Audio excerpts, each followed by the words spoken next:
Good evening there, everybody. What is happening? Hopefully, you all are having a wonderful day today.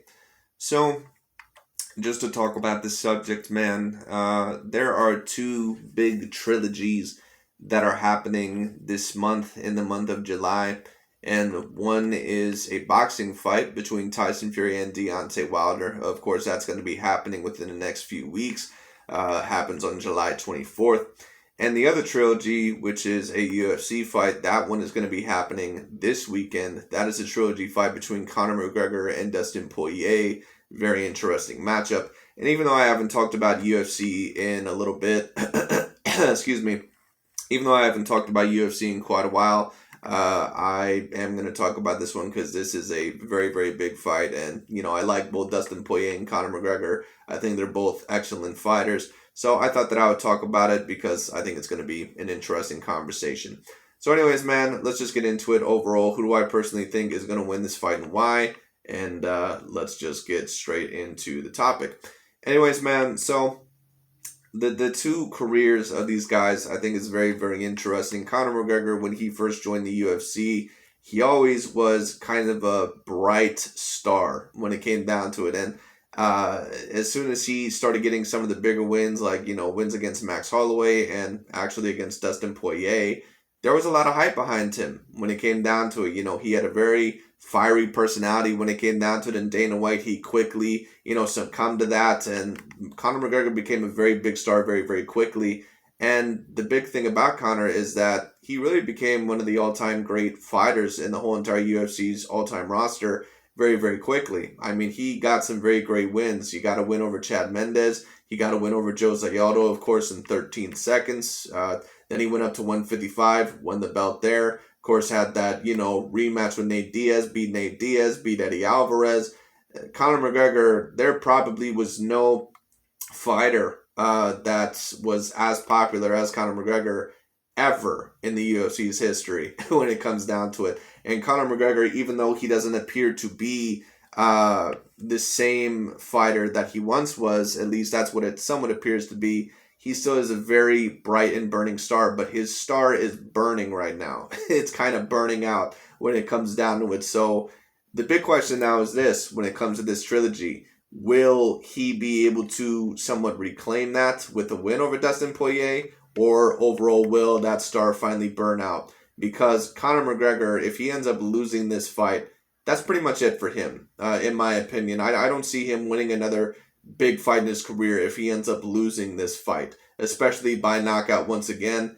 That'll pretty much be it for him. In fact, I would not be very much surprised if Conor McGregor went into retirement, which in fact he probably should do if he ends up losing this fight. Because in my opinion, Conor McGregor has not really looked like the same fighter ever since he fought Floyd Mayweather Jr. So it is what it is. That being said, when we talk about Dustin Poirier, his career was always a little bit different. He ended up overall kind of joining the UFC, and he was always a decent fighter, but he never was as big of a star as Conor McGregor. But of course, I don't know if there's, at least for a while, ever going to be one that was as big as Conor McGregor when it comes down to it. Bottom line is this: Dustin Poirier, he was actually a guy that was known for losing a certain amount of the bigger fights in his career at the beginning and even midpoint of his career when it came down. You're talking about a guy that I believe debuted at 145 pounds, and he got some decent wins like against, Max Holloway at the early point of his career and a couple of other wins that maybe I'm forgetting right now. But he also lost to Chan Sung Jung. He also lost to Cub Swanson. He also lost to Conor McGregor. He lost usually the bigger fights of his career, and that's kind of what Dustin Poirier was known as. He was known as a very good fighter, but kind of as a gatekeeper. And so that's how their careers really started off very different. And now Dustin Poirier, at this point in time in his career, he really has become a late bloomer success story, which we've seen in certain other sports. You're not usually going to see that in boxing, which is very unfortunate. Boxing is just, out of all the sports out there, boxing is probably the most harsh and unforgiving sport out there, because once you lose a fight in boxing, it's a really big deal when it comes down to it. And, you're just usually not going to have the same promotion and the same amount of hype around you. Where in MMA, it still can kind of be saved. And also in tennis as well, that's another sport that I watch. That's an individual sport. But when it comes down to it, like I said, MMA, it's always very great to watch certain success stories. And Dustin Poirier, man, he's one of those stories. He was a little bit of a late bloomer at the early and mid point of his career. But when we take a look at the streak that he has been on, man, at least when it comes to beating elite fighters, he has beaten fighters recently that I never once thought that he was going to beat. Dustin Poirier, he eventually moved up to 155 pounds, obviously, for those of you that know or that have been following his career.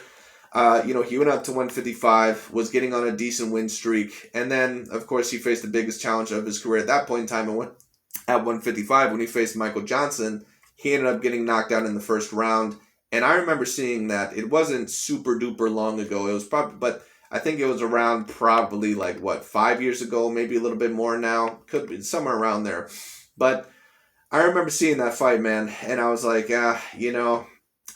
Dustin Poirier, he's a very talented fighter, but he just can't beat the elite guys. He just can't beat those guys. And Michael Johnson, he's always, well, I'm not going to say always. He's always been a decent fighter, but he's not, he's always kind of been a little bit of a gatekeeper as well. So when I seen that happen, I always thought that Dustin Poirier, I always thought that, I'm always going to root for this guy, but, because he's tough and he's talented, but he's just never going to get on that elite level. Well, surprisingly, after that fight, he actually ended up slowly, incrementally building himself up, and he started winning big fight after big fight after big fight after big fight, to the point to where he ended up getting a title shot. And I was like, wow, man, I just never personally expected this. I mean, when we take a look at Dustin Poirier, he's along with any of those fighters that at one point in time in their early part of their career lost pretty much every big fight in their career and then became a success story. He's right up there with Michael Bisping. He's right up there with Charles Oliveira. He's right up there with some of the other fighters that maybe I'm forgetting right now that have a similar story. Maybe TJ Dillashaw, if you wanted to put him up there. I don't know if TJ is necessarily in that same category, but you know what I mean. Anyways, when it comes down to it, Dustin Poirier, man, the guy that used to lose every big fight in his career is now almost winning every big fight in his career. The man has beat, now he's beat Eddie Alvarez, he's beat Anthony Pettis, he's beat Justin Gaethje, he's beat Max Holloway at his best, he's beat, a certain amount of these other great fighters. And now, debatably the biggest win of his career, he ended up beating Conor McGregor in the rematch. I believe that match was earlier this year. He ended up beating Conor McGregor in a rematch. And, this trilogy, man, is just going to be very interesting because we're going to see what both of them, what their game plans are, what they're going to have to do. And, they just come from completely different backgrounds. They grew up differently in the UFC. And it's just very interesting. Is Dustin Poirier, is his star going to burn even brighter with this hot streak that he's on?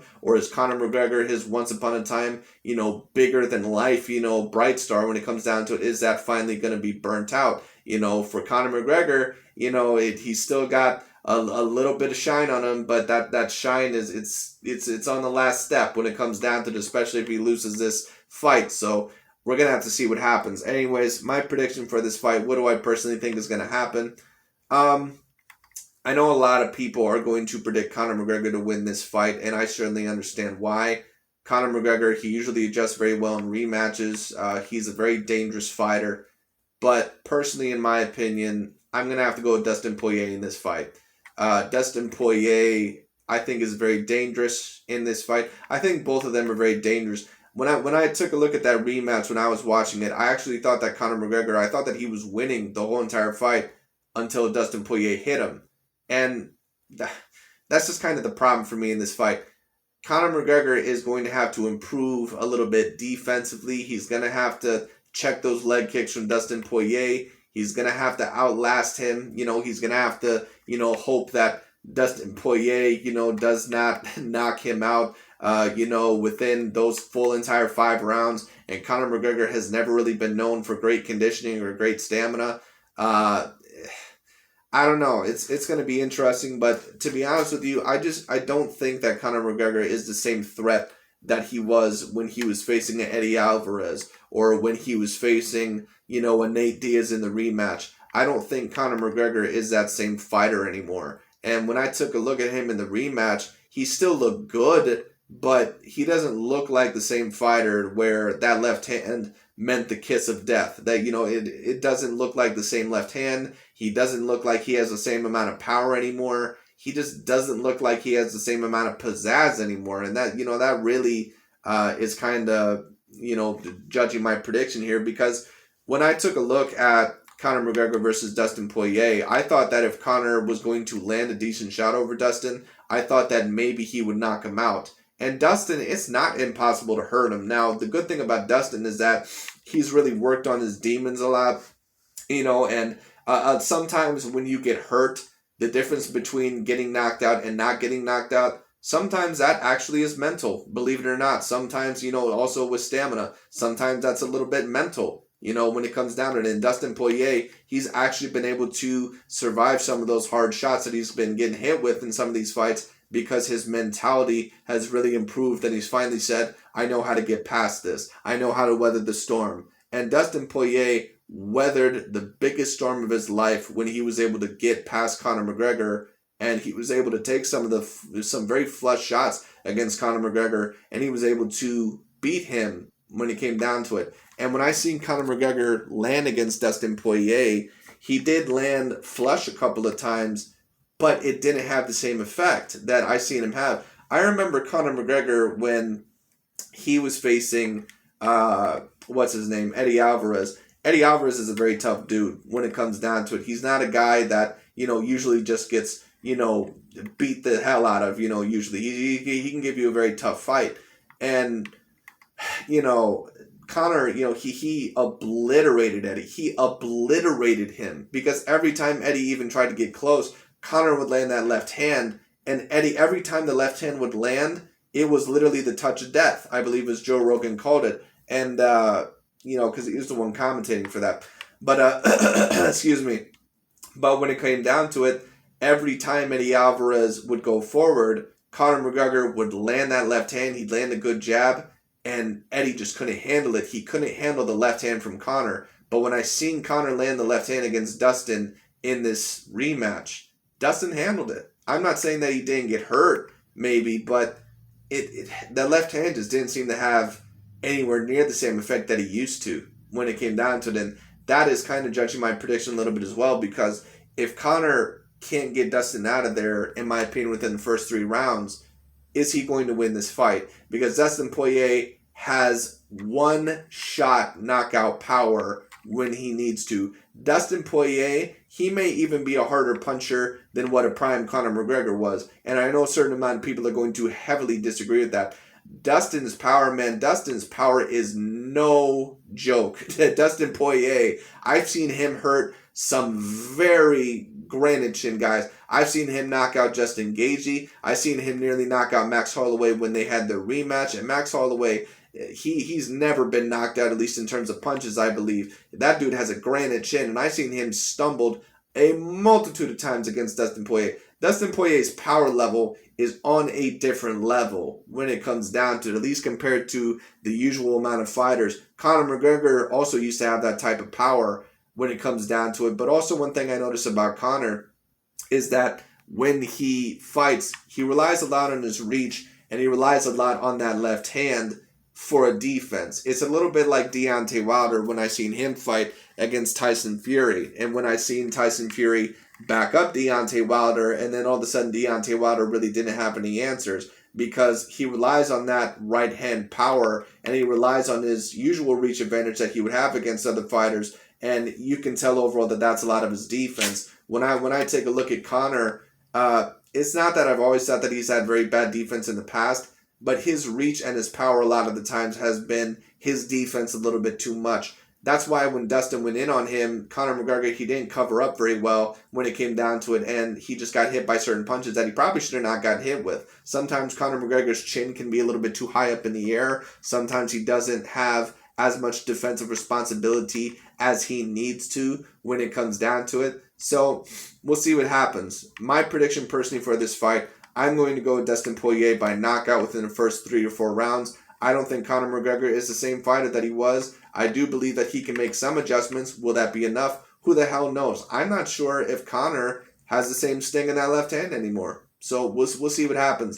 But anyways, that's really my prediction. I believe Dustin Poirier. I believe that he's going to get Conor McGregor out of there. What adjustments do I think both fighters are going to need to make? Well, I think, Conor, I actually think one of the adjustments that he should make, I think that actually he should try to go to the legs of Dustin Poirier. I think he should try to leg kick him because Dustin, he's actually not the best at avoiding leg kicks when it comes down to it. You can see that against Eddie Alvarez. You can see that against Justin Gaethje. That would be a very decent tactic. And then maybe go to the body here and there, then throw a left hand in there here and there, throw a couple jabs. Dustin Poirier, I think overall that he's just going to have to be very defensively responsible. I think he's going to have to try to time Conor McGregor, counter him at certain points, also go to the body, leg kicks once again when it hurt. It worked for you in the rematch. Maybe it can work for you again. We'll see what happens. Anyways, it'll be very, very interesting. I'm very excited for this matchup. I got Dustin Poirier by knockout. We'll see what happens. Let me know overall what you guys think, and I'll talk to you all later.